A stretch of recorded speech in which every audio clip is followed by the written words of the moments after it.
How to record shows on Spectrum TV app. In this video, I'm gonna just be providing you additional details or information as to how you can record shows using the Spectrum TV application. Now, Spectrum TV is actually a wide platform or TV application that you can use.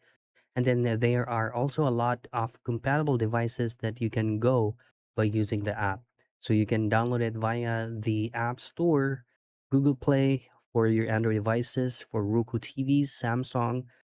For consoles, you can just only get it from Xbox One, specifically from the Microsoft Store, Vizio TV, LG, and Amazon App Store.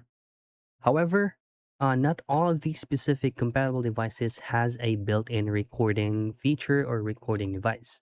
So what you want to have to do is to head straight into their official site. Once you successfully created your username, downloaded the application, you will not be able to record shows yet. What you want to do instead is to go into their feature, which is going to be the DVR feature. So DVR cloud or DVR feature.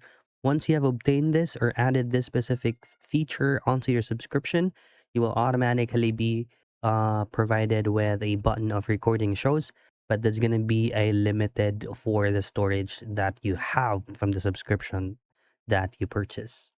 And that's it. That's the most convenient way for you to record shows on Spectrum TV app.